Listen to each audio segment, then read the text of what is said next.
On Zazen or seated meditation is a rites of passage. And this weekend I'm going to Maui and being on staff for a rites of passage weekend for men. And 17 years ago I went to my rites of passage weekend, October 2008. And so it's been, as I pack for it and I prepare and talk to the men that are going to the weekend and connecting with a lot of old friends, that it got me thinking about the rites of passage that Zazen or seated meditation is. And, you know, every time you sit on the pillow, it's like a rites of passage. It may look like the simplest thing. You're sitting on a pillow, you're crossing your legs, and you're paying attention to your breath. But when you do that, you're coming and you're meeting yourself.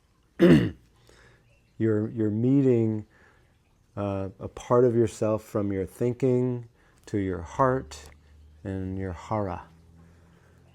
And so when you sit down, you're sitting down from one way of being, and when you get up, you're a totally different person. No matter how subtle you think it may be or even be able to recognize, it has altered how you are and the way that you function in the world. And so I got kind of excited with that, of that the practice of Zazen is a rites of passage. And when I sit by myself and I sit in my own rites of passage, and I think about this loneliness sometimes that I would feel in sitting every day by myself, and then having the urge and want to be in a sangha again. I sat in sangha in my mom and dad's home temple in Rohnert Park, and then again out here in Kauai. And so, sitting in sangha and having a group that is sitting in their own rites of passage is another way of actually affirming that you're holding this new way of being, that you're in a collective with a rites of passage. And so, as not Dana, Paul, I believe Paul said to Lorenzo, I had a conversation with you and you were different than I noticed that you showed up differently, and I wanted to recognize that it was his energy and he could feel him differently. And so I know for myself, as I sit in sangha, I show up differently in all my relations. So the sangha actually holds the pillar for not only myself, but you get to do it in a collective. And so when we sit and we ring the bell and breathe together and sit in silence, that there's a lot more happening than our mind actually thinks. Our hara, we're being more in touch with our hara, where our heart is activated, our emotions, you may feel some emotion, you may feel no emotion, but it activates that part of myself that includes the thinking, and it really activates from the neck down. And I know for myself that can be something harder for me, not to live in my thinking and stay up just laying in bed thinking sometimes. It can feel like I'm going crazy if I stay in my head. And there are times that I get up out of bed and I come and I meditate, because it gets me down back into my body.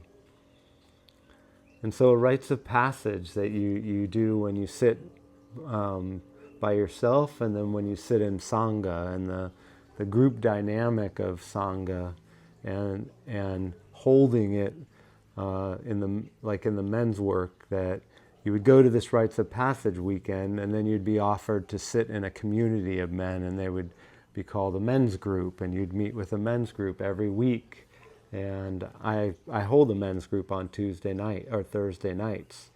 And the similarity of it without the words and the talking and let's see if I say this right, the profundancy of it, of sitting in stillness and silence, and the amount of change that shifts inside myself that I like to honor and acknowledge, and the shift that happens in all of us, and we collectively hold that as a group. So rites of passage as you sit in seated meditation and know that a shift is happening every time, and it doesn't just stay on the pillow. When you get up and you go be in the world, bring the same sincerity, upright posture, maybe vulnerability and transparency. You might find your voice a little more than you would normally, but that's a part of this rites of passage of learning how to be authentically yourself and not be driven by your thinking, but also know your feelings and your hara all have a purpose in this path of being human and being on this planet called Earth. I remember a client a long time ago said that he would sit in meditation and then he would get up and he would suit up and he would go back to his old self as soon as he put on the suit. And so I offered him to maybe put on the suit first and then sit on the pillow. And so you could go to that place of your heart and your hara and get up and take it with you into the office and throughout your day. So to think, if you're having a hard day, three deep breaths, one deep breath can just change it, because we're practicing as a group together, that any time it's available for you to drop back down into your body and then move forward. And I know throughout my day I could use it more than once, and I watch myself. Even today, I got caught up in what somebody was saying to me and started judging myself up here, and it didn't feel very good. And so I really had to drop back down into my body, and it's great to do it as a group, to come and really anchor it back into what's important. So thanks for being here tonight. Thanks for being a part of my rites of passage and being a part of this dojo X meditation sangha and the rites of passage. So I appreciate it. Yeah, that's where I'll pause there.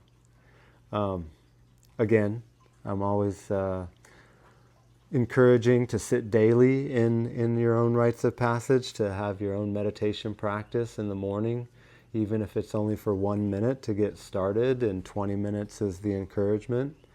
That I do have the Dojo X YouTube channel that has all of our sanghas and dharma talks as a whole and separated out. So you're always welcome to explore there, and if you do ever have any questions or anything, feel free to inquiry with me, and I'm open, always open. I have added, I did put a donation box here that I want to just acknowledge that's there now, and if you do feel called to put a donation in there, sometimes it's going to be available there, and I appreciate anything that you feel called to donate to the sangha. I appreciate it, and that was a big stretch for me to put that there. I've been dancing with that over the last week, and it feels good to say it out loud too. That came from my dad's sangha. It's one piece of bamboo that has a little slot in it, and so yeah, that's what I got tonight. Let's go ahead and do our 10-minute sitting, and look forward to seeing you. Oh, I got to say also, the next 2 Tuesdays I'm going to be traveling, so it won't be till the 17th is our next sangha together. So Chinese New Year is on the 17th? Oh, that's nice. I like that. You're a fire horse. Oh, yeah? Well, you're a fire horse too, huh? No, I think you are. No, I'm not. You're not? No. Oh, am I a fire horse? No. No. You know, Katie's birthday's in 3 days. Saturday, yeah. Happy birthday. Yep. It's 3 days. Wow, 4 days. 4 days. I'm not hiking. The 31st. Yeah, Yeah, yeah. So happy birthday. thank you. Yeah. Happy birthday. Awesome. All right. Go ahead and find your position.